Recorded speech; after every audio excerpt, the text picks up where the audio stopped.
வணக்கம். நேற்று T20 match பார்த்துருப்பீங்க. World cup match. இந்தியா நியூசிலாந்தை வீழ்த்தி வின் பண்ணியிருந்தாங்க. நிறைய பேர் பார்த்துருப்பீங்க. மெரினால கூட வந்து போட்டிருந்தாங்க, பெரிய திரையில வந்து அதை டிஸ்பிளே பண்ணியிருந்தாங்க. நிறைய பேர் பார்த்துருப்பீங்க. நான் பார்த்து முடிச்ச பிறகு சமூக வலைதளங்களில் ஒரு ஃபோட்டோ ஒன்று பார்த்துருந்தேன். என்னது இது, கொஞ்சம் வித்தியாசமா இருக்கே ஃபோட்டோ அப்படின்ற மாதிரி பார்த்த பிறகு லைட்டாக எனக்கு ஸ்ட்ரைக் ஆச்சு. ஆஹா, இந்த ஃபோட்டோவா அந்த ஃபோட்டோ அப்படின்ற மாதிரி இருந்துச்சு. நான் அந்த ஃபோட்டோ உங்களுக்கு டிஸ்பிளே பண்ணுறேன். அந்த ஃபோட்டோவுக்கும் ஸ்டாலின் அவர்களுடைய நிர்வாகத்துக்கும் நிர்வாக திறமை இன்மைக்கும் ஒரு தொடர்பு இருக்குது. என்னடா சொல்கிற, கிரிக்கெட் ஃபோட்டோவுக்கும் அதுக்கும் எப்படா தொடர்பு இருக்கும் அப்படின்ற மாதிரி நீங்கள் கேட்கலாம். ஆனால் தொடர்பு இருக்குது. நான் இப்போ காட்ட போகிற புகைப்படத்துக்கும் ஸ்டாலின் அவர்களுடைய கவர்னன்ஸ் இருக்குல்ல, மோசமான கவர்னன்ஸ், அந்த கவர்னன்ஸுக்கும் ஒரு தொடர்பு இருக்குது. மக்களுக்கு நினைவூட்ட வேண்டியது கடமை அப்படின்னு நினைக்கிறேன். ஸோ அதனால் அதை நான் டிஸ்பிளே பண்ணுறேன். நிறைய பேருக்கு புரிஞ்சிருக்கும், நிறைய பேருக்கு புரியாமல் இருக்கும். புரிஞ்சவங்க கீழே வந்து கமெண்ட்ல பதிவு பண்ணுங்க. இதுல உங்களுக்கு என்ன கன்வே ஆகுது அப்படின்றத கீழே கமெண்ட்ல பதிவு பண்ணுங்க. ஸ்டாலின் கவர்மெண்ட் எவ்வளவு மோசமான ஒரு கவர்னன்ஸை பண்ணிட்டு இருக்காங்க அப்படின்றது இந்த புகைப்படம் ஒரு எடுத்துக்காட்டு. கொஞ்சம் ஒரு ஃபன்னியாகவும் இந்த போட்டோ இருக்கும். பாருங்க, உங்களுடைய கருத்தை கீழே கமெண்ட்ல பதிவு பண்ணுங்க.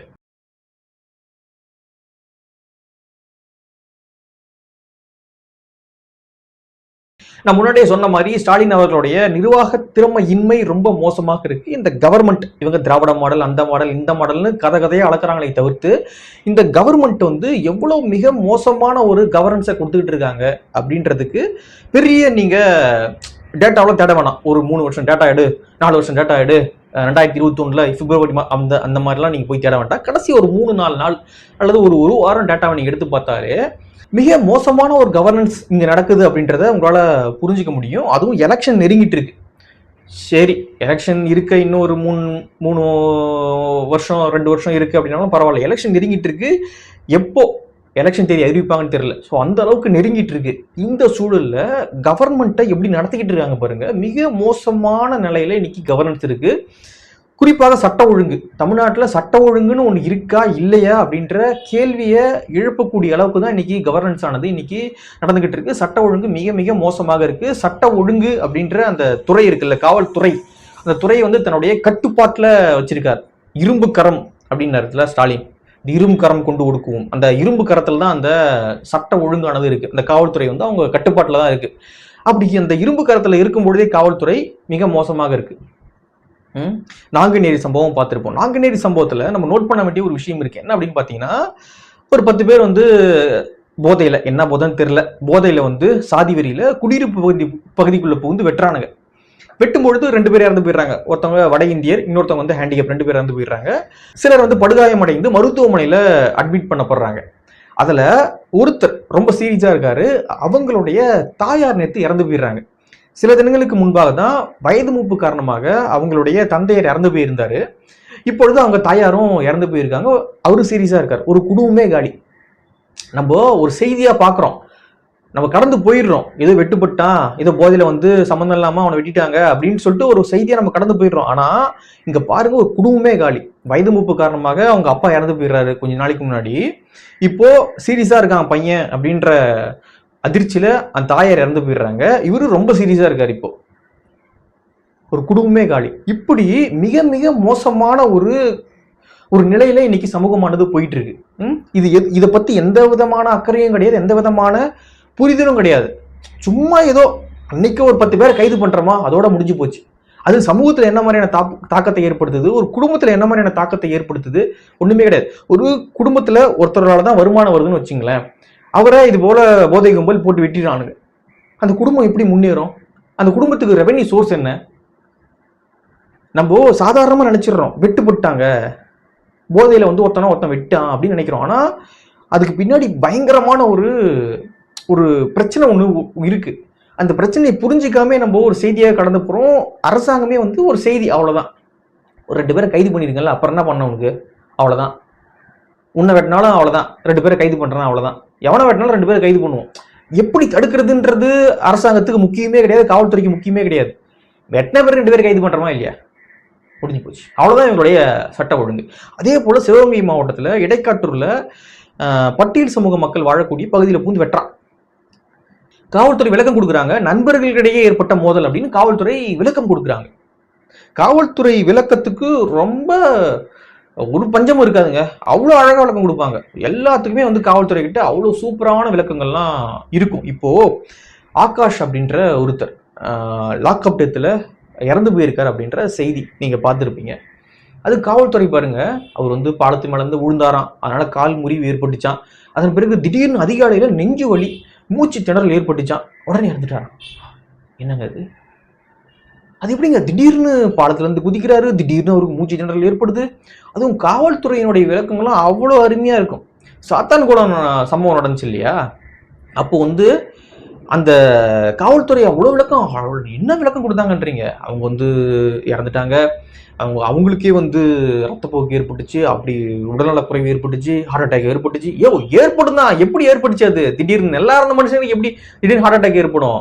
அம்மா அடி அடிச்சிங்க, ஹார்ட் அட்டாக் ஏற்பட்டுச்சு. எப்படி ஏற்படும் ஹார்ட் அட்டாக்? திடீர்னு எப்படி மூச்சு திணறல் ஏற்படும்? சும்மா நாளா இருக்கான்ப்பா, 25 வயசு பையன் வச்சுங்க, 25 வயசு பையன் 25 வருஷமா மூச்சு திணறல் ஏற்படல.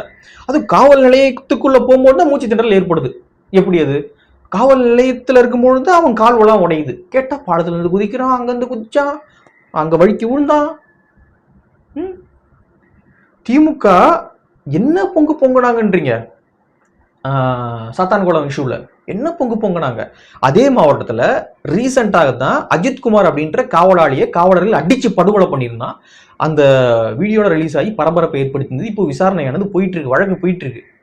அதே மாவட்டத்துல, அது வந்து சிவகங்கை மாவட்டம் திருபுவனம் பக்கத்துல நடந்தது. இது பாருங்க, சிவகங்கை மாவட்டம் மானாமதுரை பக்கத்தில் நடந்திருக்கு. ஆகாஷ் அப்படின்ற பட்டியல் வகுப்பை சேர்ந்த ஒருத்தர் லாக்அப் மரணம் ஏற்பட்டிருக்குன்னு குற்றச்சாட்டு வச்சிருக்காங்க. அவங்க பெற்றோர் குற்றச்சாட்டு வச்சிருக்காங்க, உறவினர் குற்றச்சாட்டு வச்சிருக்காங்க, பிரச்சனை பண்ணிக்கிட்டு இருக்காங்க. இப்போ சிபிசிஐடிக்கு வழக்க மாத்திருக்காங்க. நீதிமன்றம் சொல்லியிருக்காங்க, இந்த பிரேத பரிசோதனையை வந்து வீடியோ ரெக்கார்ட் பண்ணுங்க, அதே போல வந்து காவல் நிலையத்துல அந்த தினங்கள்ல இருந்த காட்சியில வந்து பாதுகாத்து வைங்க, இந்த வழக்கை வந்து நாளைக்கு மறுநாள் நாங்க விசாரிக்கிறோம் திரும்ப அப்படின்ற விஷயத்த வந்து நீதிமன்றம் சொல்லியிருக்காங்க. என்ன பொங்கு? கனிமொழி அவர்கள்லாம் வந்து என்ன பொங்குனாங்க லாக்அப் மரணத்துக்கு? அதிமுக ஆட்சியில் ஏற்பட்டா மட்டும்தான் அது லாக்அப் மரணம்னு கரெக்டா காயின் பண்ணுவாங்க. இங்க ஏற்பட்டதுன்னு வச்சுங்களேன், திமுக ஆட்சியில் ஏற்பட்டதுன்னா வச்சுங்களேன், அது நெஞ்சு வலியில் ஏற்பட்டிருக்கும், மூச்சு திணறல் ஏற்பட்டிருக்கும், நிறைய பிரச்சனைகள் அது ஏற்பட்டிருக்கும். எவ்வளவு நிர்வாகம் என்னன்னு தெரியுமா தெரியாதான்னு தெரியல, அந்த அளவுக்கு தொடர்ச்சியான படுகொலை. இப்ப கூட சென்னை பக்கத்துல வந்து திரிசூலத்துல 2 பேரை வந்து வெட்டி படுகொலை பண்ணியிருக்காங்க. 2 பசங்க, 20 வயசு பசங்க. ஒருத்தவனுக்கு 17 வயசு, இன்னொருத்தவனுக்கு 20 வயசாம். 20 வயசுல அவன் வந்து சரித்திர பதிவேடு குற்றவாளியான். நோட் பண்ணுங்க, இதெல்லாம் நோட் பண்ண வேண்டிய விஷயம்ன்ற. சாதாரணமா நம்ம ஏதோ வெட்டுப்படுறாங்க, இது பண்றாங்க, பாருங்க எவ்வளவு மோசமா இருக்கு பாருங்க. 20 வயசுல அவன் ஹிஸ்டரி ஷீட்டர்ன்றாங்க, சரித்திர பதிவேடு குற்றவாளியான். கொலை வழக்கு, கொலை முயற்சி வழக்கு, வழிப்பறி, இப்படியா நிறைய வழக்குகள் அவன் மேல இருக்குதுன்னு காவல்துறை சொல்றாங்க. 20 வயசுல அந்த இடத்துக்கு போயிருக்கான் பாருங்க. அவன் இத்தனை சம்பவங்கள் ஈடுபட்டு இருக்கான் பாருங்க 20 வயசுல. இவன் ஒரு பையன் கிடையாதுங்க, தொடர்ச்சியாக இது போன்ற சின்ன சின்ன பசங்க வந்து படுகொலை பண்றாங்க. அவனு இன்னொரு குரூப் அவனை வெட்டுறாங்க. அப்ப காவல்துறை சொல்ற விளக்கம்னா அவன் வந்து ஹிஸ்டரி ஷீட்டர், சரித்திர பதிவேடு குற்றவாளின்றாங்க. 20-22 வயசுல எப்படிங்க சரித்திர பதிவேடு குற்றவாளியா இருக்க முடியும்? அப்ப என்ன நடந்துகிட்டு இருக்கீங்க? இது கவர்மெண்டா இது? அப்ப எதுக்கு திராவிட மாடல், அந்த மாடல், வெங்காய மாடல்? அதுவும் ஒரு வசனம் பாருங்க, ஒரு வாக்கியம் ஒண்ணு இப்ப சொல்லிட்டு இருக்காங்க, வளர்ச்சியில் ஒருவரையும், தமிழ்நாட்டினுடைய வளர்ச்சியில ஒருவரையும் பின்தங்க விட மாட்டோம். என்ன பின்தங்க விட மாட்டேற? 20 வயசுல வந்து அவன் ஹிஸ்டரி ஷீட்டர்ன்றாங்க, சரித்திர பதிவேடு குற்றவாளியா 20 வயசுல. 20 வயசுல எப்படி ஒருத்தன் அவ்வளவு வழக்குகள் வாங்க முடியும்? அப்போ சமூகம் சரியில்லை, சமூகம் எவ்வளவு மோசமாக போயிட்டு இருக்கு அப்படின்றது இதெல்லாம் ஒரு எடுத்துக்காட்டு.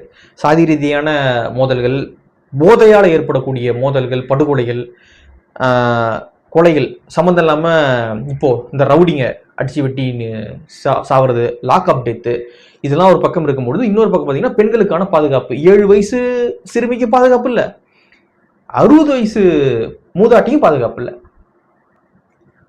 பார்த்துருப்பீங்கல்ல நாமக்கல்ல 7 வயசு சிறுமி. அந்த சிறுமிக்கு இப்போ என்ன ஆச்சு, அந்த சிறுமி என்ன பண்றாங்க அப்படின்ற எந்த விஷயத்தையும் காவல்துறை ரிலீஸ் பண்ண மாட்டாங்கன்னு சீமான் அறிக்கை விட்டுருக்காரு, எடப்பாடி பழனிசாமி அவர்கள் அறிக்கை விட்டுருக்காரு.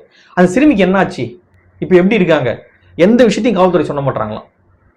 அதே போல வந்து கிருஷ்ணகிரி மாவட்டத்துல தோட்ட வீட்டுல வந்து வசிச்சுட்டு வந்த ஒரு மூதாட்டி, அவங்களுடைய கணவர், 2 பேர் கணவரை கொண்டுட்டாங்க. இந்த அம்மாவுக்கு ஒரு 75 வயசுன்றாங்க இந்த பாட்டிக்கு. அந்த பாட்டி வந்து ரேப் பண்ணியிருக்கானுங்க. என்னங்க இதுதானங்க எதிர்பார்த்தோம். எதுக்காக நம்ம திமுக கொண்டு வந்தோம் சொல்லுங்க பார்க்கலாம். மக்கள் வந்து அண்ணா திமுக சரியில்லை, அது சரியில்லை, அண்ணா திமுக நிர்வாகம் தெரியல, அண்ணா திமுக அடிமையா இருக்காங்க, என்னென்னமோ சொன்னாங்க. அதனாலதான் திமுகவை மக்கள் கொண்டு வந்தாங்க. இப்போ திமுகவுக்கு எல்லாம் தெரியுது, அதனாலதான் இந்த சம்பவம் நடந்துகிட்டே இருக்கு.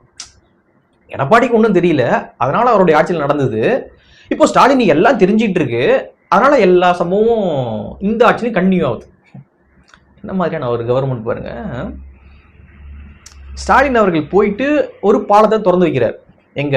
சென்னையில் மத்திய கைலாஷ் பகுதியில் வந்து ஒரு பாலம் கட்டுறாங்க, எல் வடிவில் ஒரு பாலம் கட்டுறாங்க. இந்த பாலத்தை திறந்து வைக்கிறார் திரு எம்.கே. ஸ்டாலின் அவர்கள். தமிழ்நாட்டினுடைய முதலமைச்சர் திறந்து வைக்கிறார் ஒரு பாலத்தை. அந்த பாலம் சரியில்லை அப்படின்னு சொல்லிட்டு பாலத்தில் பயணம் பண்ணும்பொழுது குதிக்குதான் பாலம். அதாவது பாலம் வந்து மேடு பள்ளமா இருக்கு, ஒரு ஒரு அளவான ஒரு லெவல்ல இல்லை அந்த சாலை, அதில் இருக்கக்கூடிய அந்த சாலை. அதனால காங்கிரீட் பாலத்தின் மீது தார் ஊற்றி திரும்ப ஒரு ரோடு போட்டிருக்காங்க.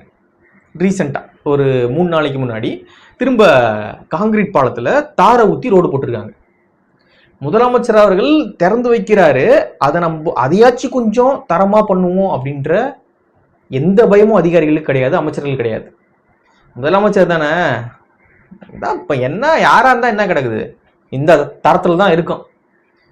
இப்போ பாலம் போட்டாங்க, இப்போ திரும்ப தார் சாலை ஊத்திருக்கீங்க, அதுக்கான செலவு என்ன? அது என்ன செலவு அது? இப்போ அந்த பாலம் சரியில்லை, குதிக்குது அப்படின்றாங்க. அதாவது பாலம் குதிக்கல, அந்த ரோடு சரியில்லை, ஒரு மாதிரி மேடு பள்ளமா இருக்கு, அதனால வந்து பயணிக்கும் பொழுது ஒரு ஸ்மூத்தா இல்லை அப்படின்றதுக்காக திரும்ப தார் ஊத்தி திரும்ப ஒரு சாலை போட்டிருக்காங்க. இப்போ அந்த தரமா இல்லைல்ல, அதற்கான நடவடிக்கை என்ன? யார் இந்த நடவடிக்கை எடுக்க போறீங்க? இப்போ எக்ஸ்ட்ரா தார் ஊத்திருக்கீங்களா, அது யாரு செலவு பண்ண போறா? ஏவோ வேலை ஒரு பாக்கெட்ல இருந்து எடுத்து கொடுக்க போறாரா? மக்கள் வரி பணம் தானே, எதுக்கு எப்படி வீணாக்குறீங்க மக்கள் வரி பணத்தை? அதுவும் முதலமைச்சர் திறந்து வைக்கிறாருங்க ஒரு பாலத்தை, அந்த பாலத்தினுடைய லட்சணம் பாருங்க எப்படி. அப்போ இந்த கவர்னன்ஸ்னுடைய லட்சணம் பாருங்க, ஸ்டாலின் அவர்களுடைய நிர்வாக திறமையை பாருங்க. ரொம்ப சிறப்பான ஒரு நிர்வாக திறமையோடு ஸ்டாலின் அவர்கள் இந்த கவர்மெண்ட் நடத்திட்டு இருக்காரு. ஊடகங்களுடைய துணை மட்டும் இல்லை அப்படின்னா இந்த ஸ்டாலின் அவர்களுடைய ஆட்சி கப்பல் ஏறிடும், மானம் கப்பல் ஏறிடும். இந்த ஊடகங்கள் பொத்தி வச்சு, அதான் ரீசெண்டாக கூட வந்து இடுமோனம் கார்த்திக் அவர்களுடைய ஒரு பதிவு ஒன்று பார்த்துருந்தேன். அதில் அவர் போட்டிருந்தாரு, ரொம்ப அழகாக இருந்துச்சு. என்னன்னா, ஃபர்ஸ்ட் வந்து பத்திரிகையாளர்கள் ஊடகவியலாளர்கள்லாம் வந்து பெண் வச்சு எழுதிக்கிட்டு இருந்தாங்க, பெண்ணை பயன்படுத்தினாங்க. இப்போ என்ன அப்படின்னு பார்த்தீங்கன்னா, பெண் வந்து பத்திரிகையாளர்களையும் ஊடகங்களையும் பயன்படுத்திக்கிட்டு இருக்கு அப்படின்னு போட்டிருந்தார். பெண் தான் புரிஞ்சுக்க நினைக்கிறேன். ஸோ அந்த லட்சணத்தில் இன்னைக்கு கவர்மெண்ட் போயிட்டு இருக்கு. சுருக்கமாக சொல்லணும் அப்படின்னா ரொம்ப மோசமான ஒரு கவர்னன்ஸுங்க, ரொம்ப மோசமான ஒரு கவர்னன்ஸ் வந்து நடந்துகிட்டு இருக்கு. ஸ்டாலின் அவர்களுக்கு இது தெரிஞ்சு நடக்குதா தெரியாம நடக்குதா அப்படின்னு தெரியல. தெரியாம தான் நடக்குது அப்படின்னா தெரியல, அப்ப எதுக்கு நீங்க முதலமைச்சராக இருக்கீங்க அப்படின்னு. தெரிஞ்சுதான் நடக்குது அப்படின்னா அதுவும் மோசமானதுதான். இப்படி இருக்கக்கூடிய ஒரு சூழல்ல தமிழ்நாட்டில் மிக மிக மோசமான ஒரு கவர்னன்ஸ் ஆனது நடந்துகிட்டு இருக்கு. இப்படி இருக்கக்கூடிய சூழல்ல கமலஹாசன் அவர்கள் ட்ரம்ப்புக்கு ஒரு கடிதம் எழுதுறாரு. ட்ரம்ப் வந்து இந்தியாவுடைய இறையாண்மையில தலையிடக்கூடாது அப்படின்னு ட்ரம்ப்புக்கு ஒரு கடிதம் எழுதுறாருங்க. யாரு? நம்ம கமலஹாசன். எவ்வளவு பெரிய கோமாளிகள் பாருங்க, எவ்வளவு பெரிய கோமாளிகளுக்கு மத்தியில் நம்ம வாழ்ந்துகிட்டு இருக்கோம் பாருங்க. ஈரான்ல வந்து அமெரிக்கா பிரச்சனை பண்றாங்களாம், கெமேனியே கொண்டுட்டாங்களாம். அதுக்கு சென்னையில போராட்டம். யாரு? திருமாவளவன், அப்புறம் தமிழ் அன்சாரி, இப்படியான ஆட்கள் வந்து சென்னையில போராட்டம் பண்றாங்க. ஈரானை பாதுகாக்கணுமா, அமெரிக்காவை கண்டிச்சு, இஸ்ரேலை கண்டிச்சு ஆர்ப்பாட்டம் சென்னையில. மனுஷங்க தானே நீங்களாம்?